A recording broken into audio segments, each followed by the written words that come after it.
On the subject of the Palestinians, here's Alex in North London. Alex, go ahead, sir. Hi George, I'm calling from North London. I've been listening to you for 3 months now. Okay. Never had the chance to speak to you. Okay. But I was just calling on. I was listening to you a couple of nights ago, and you were talking to these people, and they were saying that Israel, the Jews, did not have the right to gain Israel from the Palestinians. And I was just saying, throughout history, the Jews have been persecuted, obviously, from the Holocaust, and we were granted Israel as a result of this. And I feel that... granted by whom? We were granted from Britain and other countries, granted us that. But what right did Britain have to grant you somebody else's country? Well, it's due because we lost 6 million people. No. I'm not arguing about that. I'm going to come on to that.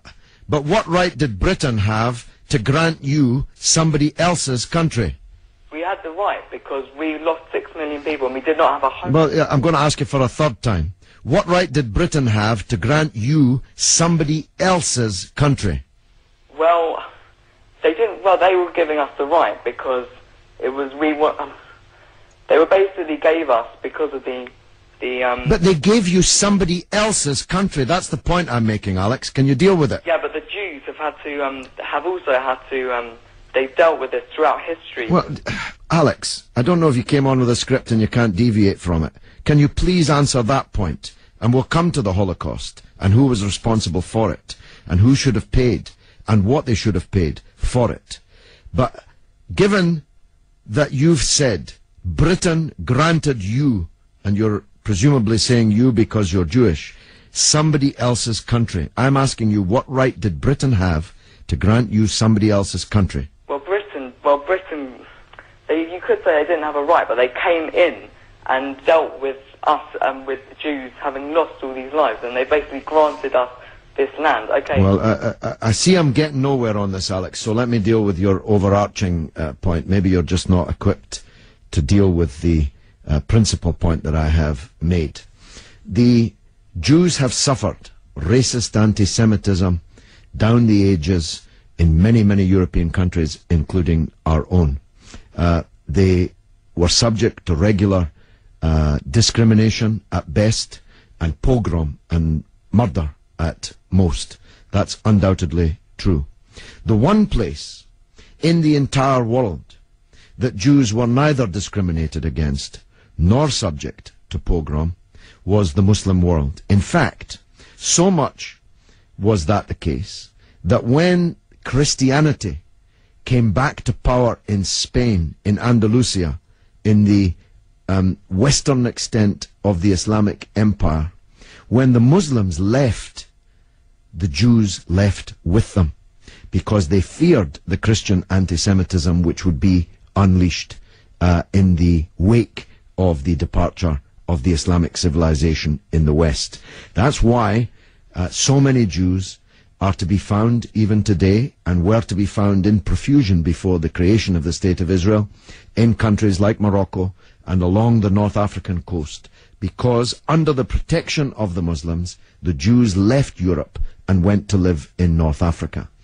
The Palestine that was wiped off the map when Britain granted you somebody else's country had Jews living side by side with Christians and Muslims for century upon century without the slightest trace of discrimination or violence or pogrom. So, what's happened is that Christian anti-Semitism in Europe, which massacred 6 million Jews in the greatest crime in human history, was paid for not by the Christian countries of Europe that either practiced or turned a blind eye to that anti-Semitism, but was paid by the very people who were completely innocent of that Holocaust, who had never persecuted the Jews, who had never pogromed the Jews.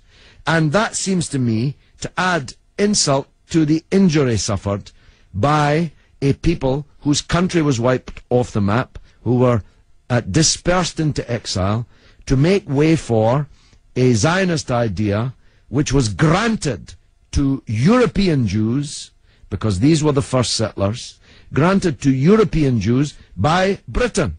And as you have singularly failed, 4 times I asked you, to acknowledge that Britain had no right to give away somebody else's country, one country giving to a second people, the land that actually belonged to a third people, it seems to me an all-round injustice, don't you think, Alex? Yeah, I agree that they didn't so much have the right, but they were stepping in after the Holocaust to grant it to the Jews. But it was long before the Holocaust that Britain stepped in.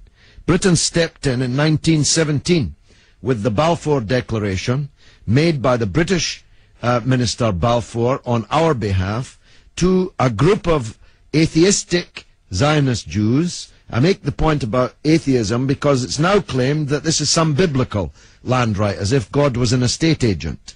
The men to whom Israel was promised were atheistic Jews. They were not only not speaking for all Jews, they represented at that time in 1917 a tiny proportion of the world's Jews.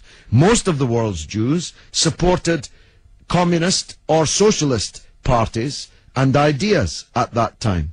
The Zionists represented a tiny sliver of Jewish opinion at that time. Yet Balfour promised them the land which belonged to a third people, without consulting either the British or the world's Jews, and least of all, consulting the Palestinians. Okay, well, thanks very much for talking. Okay, Alex, thanks for listening, my friend.